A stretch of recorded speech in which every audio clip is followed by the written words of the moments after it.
Hi guys, it's me stupid. இன்றைக்கி இந்த வீடியோவில் டாவின்சி கோட் மூவி பற்றி தான் பார்க்க போகிறோம். அதுக்கு முன்னாடி 2003 டான் ப்ரௌன் எழுதின டாவின்சி கோடில் இருக்க சில விஷயத்தை பற்றி தெரிஞ்சுக்கிறணும். ஏன்னா அந்த நாவலை பேஸ் பண்ணி தான் இந்த மூவியை எடுத்திருப்பாங்க. 2003 ரிலீஸ் ஆன பெஸ்ட் செல்லிங் புக்கும் இது தான். உலகமே சேர்ந்து ஒரு புக்கை பேன் பண்ணணுன்ட்டு ப்ரோட்டஸ்ட் பண்ணிச்சு. அந்த புக்கும் இது தான். எப்படி இந்த ரெண்டு எக்ஸ்ட்ரீம்லேயும் ஒரு புக் இருக்க முடியும் அப்படின்னு பார்த்தீங்கன்னா, அந்த புக்கில் சொல்ல வந்த ஒரு விஷயந்தான் இந்த எல்லாத்துக்குமே காரணம். அப்படி என்னன்னா அந்த புக்கில் சொல்லியிருப்பாங்க அப்படின்னா, இதுக்கு டான் ப்ரௌன் ஒரு ஸ்டோரி சொல்கிறாரு. அது என்னென்னா, கிறிஸ்ட் பானாகி 325 இயர்ஸ்க்கு அப்புறம் ரோமை கான்ஸ்டன்டைன் அப்படின்ற ஒரு கிங்கு தான் ரூல் பண்ணிக்கிட்டு இருந்தார். ஆக்சுவலாக அந்த டைம் பீரியடில் கிறிஸ்டியன்ஸ் இருந்தாங்க, பட் மேஜராக இருந்தது பேகன் அப்படின்னு சொல்லிட்டு ஒரு ரிலீஜன் தான். பேகன் ரிலீஜனில் ஒரு மேன் அண்ட் உமன் இவங்கள தான் காடாக போர்ட்ரே பண்ணி ஃபாலோ பண்ணிக்கிட்டு இருப்பாங்க. ஆக்சுவலாக காட் அண்ட் காடஸ் அப்படின்ற ஒரு விஷயத்தை தான் ஃபாலோ பண்ணியிருப்பாங்க. So at the time period they treated man and woman equally in the real time. Unexpectedly ரோமில் ஒரு ரிலீஜியஸ் வார் ஸ்டார்ட் ஆகுது. யாருக்குன்னா, பேகனை ஃபாலோ பண்ணுறவங்களுக்கும் கிறிஸ்டியானிட்டியை ஃபாலோ பண்ணுறவங்களுக்கும். ஸோ கான்ஸ்டன்டைனுக்கு என்ன பண்ணுறதுன்னு தெரியாது. அந்த நேரத்தில் வாரை ஸ்டாப் பண்ணுறதுக்காண்டி ஒரு ஸ்டேட்மெண்ட் சொல்லியிருப்பார். அது என்னென்னா, இனிமேல் நம்ம எல்லோரும் 2 காடு இல்லை, ஒரு காடை தான் ஃபாலோ பண்ண போகிறோம், அது கிறிஸ்டியானிட்டி தான் அப்படின்ற மாதிரி சொல்லியிருப்பார். எதனாலனா, பேகன் ரிலீஜியனை ஃபாலோ பண்ணுறவங்க நிறையா பேர் இருந்தாலும் அவங்களோட இன்க்ரீஸ் ஆகிக்கிட்டே வர ஆரம்பித்தாங்க கிறிஸ்டியானிட்டியை ஃபாலோ பண்ணுறவங்க. இந்த வாரை ஸ்டாப் பண்ணுறதுக்கு ஒரே வழி, கிறிஸ்டியானிட்டி தான் மெஜாரிட்டியாக இருக்காங்க. ஸோ அவங்களுக்கு சப்போர்ட் பண்ணி அப்பொழுதுக்கு வாரை ஸ்டாப் பண்ணணும்னு சொல்லிட்டு கான்ஸ்டன்டைன் ஒரு டிசிஷன் மேக் பண்ணியிருப்பார். அதுக்கப்புறம் நிறையா பேர் ஃபாலோ பண்ண ஆரம்பிச்சது கிறிஸ்டியானிட்டி தான். பேகன் ரிலீஜியனை ஃபாலோ பண்ணுறா கொஞ்சம் கொஞ்சமாக கம்மியாக ஸ்டார்ட் ஆனாங்க. இங்கே தான் ஒரு பெரிய ட்விஸ்ட்டு. இந்த ட்விஸ்ட்டு தான் டான் ப்ரௌன் எழுதின டாவின்சி கோட் மேலே பேன் ஆகிற அளவுக்கு கோவத்தை ஏற்படுத்துச்சு பீப்புள்ஸ் கிட்ட. ஆக்சுவலி கிறிஸ்டியானிட்டியை மட்டும் ஃபாலோ பண்ணலாம் அப்படின்ட்டு நடந்த இன்சிடென்ட்டுக்கு அப்புறம் கிறிஸ்டியானிட்டியை ஃபாலோ பண்ணுறவங்களே 2 குரூப்பாக ஃபார்ம் ஆக ஆரம்பித்தாங்க. ஆக்சுவலாக 2 பேருமே கிறிஸ்டியானிட்டி ஃபாலோ பண்ணுறவங்க தான், but they hate each others. ஒரு மாதிரி கன்ஃபியூஸ்டாக இருக்குல்ல. இந்த கன்ஃபியூஷனுக்கெல்லாம் காரணம் யாருன்னா, லியோனார்டோ டாவின்சி. அவர் தான். We all know da Vinci is good at drawing with secret codes. அப்படி டாவின்சி ஒரு ட்ராயிங் வரைகிறாரு. அந்த ட்ராயிங்கோட நேம் என்னென்னா த லாஸ்ட் சப்பர். அந்த ட்ராயிங் எதை பற்றி அப்படின்னா, பைபிள் படி பைபிள் எண்ட் ஆகிறதுக்கு இருக்க லாஸ்ட் விஷயம் த லாஸ்ட் சப்பர் அப்படின்ற ஒரு விஷயந்தான். அந்த விஷயத்த லியோனார்டோ டாவின்சி வரைஞ்சிருப்பார். அப்படி அவர் வரைஞ்ச அந்த லாஸ்ட் சப்பர் ட்ராயிங்கில் ஒரே ஒரு லேடி இருப்பாங்க. According to Dan Brown, she is wife of Jesus. ஜீசஸை ஃபாலோ பண்ண ஒரு லேடி தான் இந்த Mary Magdalene. At the end she married Jesus and gave birth to Sarah அப்படின்ற ஒரு விஷயம் டான் ப்ரௌன் ரொம்ப பிலீவ் பண்ணிக்கிட்டு இருக்காரு. ஜீசஸ் இந்த லாஸ்ட் சப்பர் முடிஞ்சதுக்கு நெக்ஸ்ட் நாள் தான் க்ரூசிஃபிகேஷன் பண்ணியிருப்பாங்க. அப்போ ப்ரெக்னெண்ட்டாக தான் இருந்திருக்காங்க மேரி மெக்லாடகன். ஜீசஸே அங்கே இறந்தக்கப்புறம் ஸோ அங்கே மேரி மெக்லாடனுக்கு ஒரு சேஃப்டினஸ் இல்லை அப்படின்னு சொல்லிட்டு அங்கேருந்து கிளம்பி ஃப்ரான்ஸ் போயிருக்காங்க. இப்படின்ற விஷயத்தெல்லாம் டான் ப்ரௌன் சொல்லியிருக்காரு. அதுக்கு முன்னாடி ஜீசஸ் என்ன சொல்லியிருப்பாருன்னா, இந்த சர்ச்சு இந்த மற்ற விஷயத்தெல்லாம் பார்த்துக்க சொல்லிட்டு மேரி மெக்லாண்டர் தான் சொல்லியிருக்காங்க. பட் பைபிள் படி பார்த்தீங்கன்னா அதை அப்படியே மறைச்சிட்டு பைபிளில் ஜீசஸ் பீட்டரை தான் இது எல்லாத்தையும் பார்த்துக்க சொல்லியிருக்காங்க அப்படின்ற மாதிரி தான் இருக்கும். நான் முன்னாடி சொன்னேன்ல, அந்த கான்ஸ்டன்டைன் அப்படின்ற ஒருத்தவங்க கிறிஸ்டியானிட்டி தான் இனிமேல் ஃபாலோ பண்ணணும் அப்படின்ற ஒரு விஷயத்த சொல்லியிருப்பாருண்டு.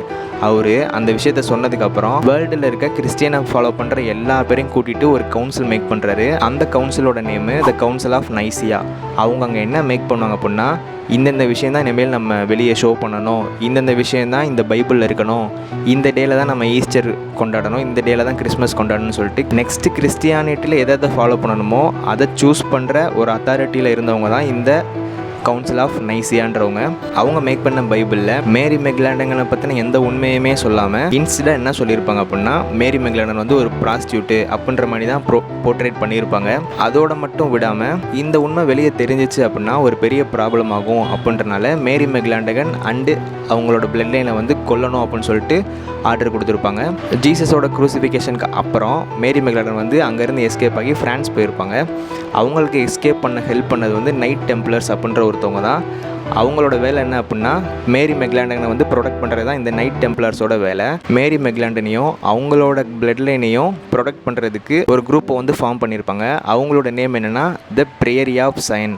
அவங்களோட வேலை என்ன அப்படின்னா, மேரியையும் பார்த்துக்கணும், ப்ளஸ் அவங்களோட பிளட் லைன் ஒவ்வொரு ஜென்ரேஷனாக மாறி போய்கிட்டே இருப்பாங்க. ஸோ அவங்களோட பிளட் லைனை அழியாமல் பார்த்துக்கணும். இதுதான் இவங்களோட வேலை. அந்த பிளட் லைன் அழியாமல் பார்த்துக்கிறதுக்கு அவங்க உயிரை கொடுக்கறது கூட ரெடியாக இருந்தாங்க. இதெல்லாம் ஒன் சைடு நடந்துக்கிட்டு இருக்கப்ப இப்படி ஒரு விஷயம் இருக்குது, இதை நம்ம ஆல்ரெடி பைபிளில் மறைச்சிட்டோம்.